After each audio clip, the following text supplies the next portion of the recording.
If you want to get some steroid-like accusations and stay natural, then this video is going to be absolutely for you, because there's a lot of things that people do not talk about in this fitness industry that makes a massive difference. Because the truth is, teenagers these days have no good role models. All they see is people on gear, so they hop on the peptides, the SARMs, the steroids, because honestly, they're brainwashed into thinking that's the only way, because when you see that on social media, it catches the most attention, and so you live fast and pay the price in the future. Understandably, you don't want that because you want to stay natural and maximize your progress, even if you do decide to go that route in the future. And this video is going to try to teach you some ways to fix your training so you can get to that level where you look enhanced, or at least questionable. And so let's get into this video. So I've conjured up 3 training philosophies that can help you look enhanced as a natural lifter. For example, like before my powerlifting meet, I looked like this, and then I made this transformation, and it kind of looks suspicious, or maybe I'm just delusional. I think my progress is better than it is, but this is kind of what I did to kind of navigate to that point as a very seasoned training lifter. So point number 3 is very freaking obvious. You can't get too fat. Initially, when you start training, you have to go through a massing phase, but people don't realize with the massing phase is that there is a point of diminished returns. When you start off very skinny, you start eating, you see crazy progress, you feel good, you feel the tests going up. And at that point, as you're going through puberty and you're eating a lot, getting crazy PRs every single week, that's basically the equivalent of going through gear, a cycle at least. And longevity wise, you get one of those and it's not sustainable long term. So eating more calories in the start might equal more lean mass, but as you get deeper into training, less lean mass, more fat gain. Now it's completely normal to overestimate how much fat you're carrying on your frame. We typically are fatter than we think. Reason being, we have very lean body parts, maybe your shoulders, delts, arms, and then you have these massive fatty weak points, which you're just carrying more fat than anywhere else in your body. And on average of combining all your lean points, your fat points, your not so fat or lean points, you get an average, and that's your body fat percentage. So in an ideal scenario, you don't want fat in your midsection. If you're going to carry fat, it'd be like your lower body where it's covered all the time, but you don't get to pick and choose, and that's basically just your genetics. And so typically what I recommend, if you just started working out and you're still on the noob gain phase,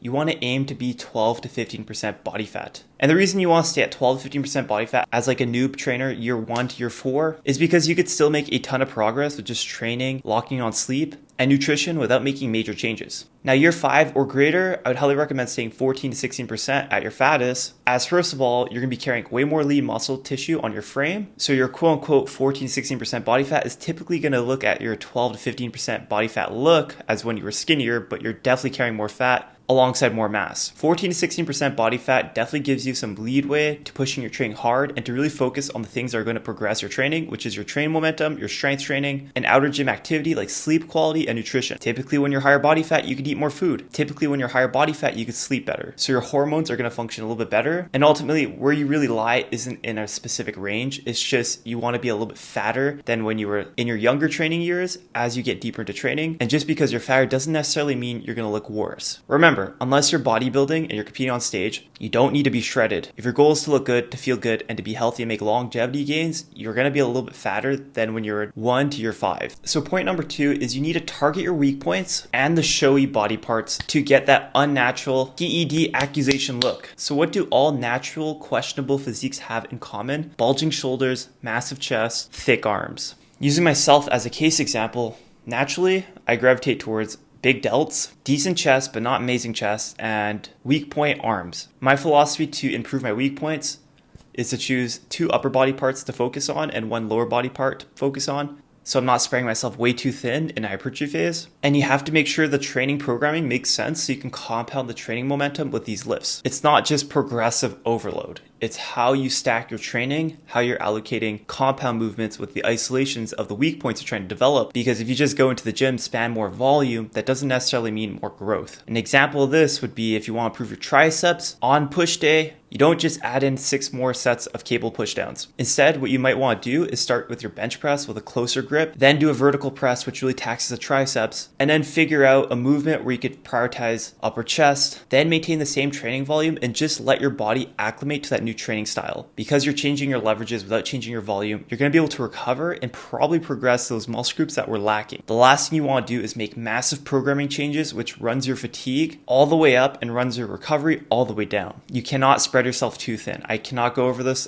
anymore. but doing more training volume does not necessarily mean better progress. Now we're going to get to the last and most important part of this all. It ties into both points that we just spoke about. You have to be in a calorie surplus with training momentum. It's not just eating more. Your goal is not just to eat more to gain more size. If you do that, you're going to be back at point number 3, gain more fat gain, less lean tissue, and look like a bag of milk. And I've literally just made that mistake 2 years ago. Training momentum has to be very particular with your goals. It includes starting a new split that makes sense for you and not pushing yourself too hard in that new split. So you have an acclimation phase. Once you're acclimated to the movement pattern, you could slowly push up the training load and see how your other parameters that go alongside training get managed with recovery, sleep, nutrition, and strength progress. If any of these variables start to fall down, then there's something wrong with the programming. And if you skip altogether the acclimation phase, you're setting yourself up for more fatigue, failure, not training failure, programming failure, ultimately leading you stuck into the lifetime intermediate phase. And if you're sitting there thinking, I don't even track my workouts, I don't do the same stuff every week, I don't track my food, I just eat a lot, sleep a lot, go with what feels good in the gym,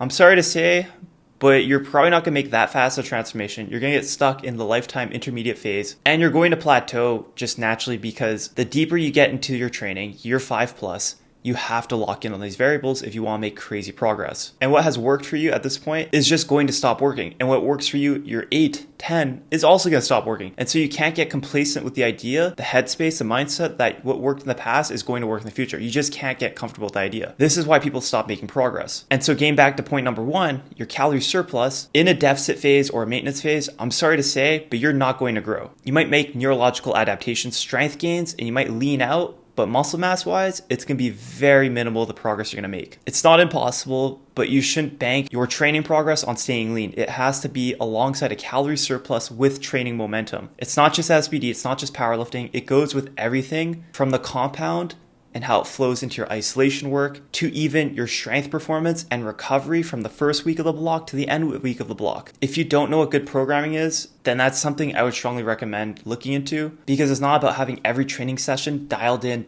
the best that can be. It's about understanding that one bad session is okay, one bad week is acceptable, one bad month is a training disaster and you need to course correct. Ultimate training momentum isn't one thing, but is a flow of having amazing nutrition, sleep quality, supplementation if you're missing the essentials. And if I were to make a bare bones list for stuff that I would get to cover like 85 to 90% of my bases, it would be high quality isolate whey, creatine, multivitamin, and omega-3s. If you're in the market for supplements, they have a crazy deal on Black Friday running soon. And absolutely important, your training momentum with the programming. So yeah, in summary, it is a lot of work to get to that next level and to look enhanced, which is why so many people are in disbelief when it happens. But the bigger picture of all this is stop obsessing over the micro details, the progressive overload, the getting stronger on each lift every freaking session, because that shit's not sustainable as you get into year 10, and to start working a little bit harder for gym progress outside of the gym. Other than that, Black Friday is coming out, so use code JUSTLEE on Young LA. And I hope this video helped overall. Please like and subscribe and comment below if you want me to make a similar video like this in the near future.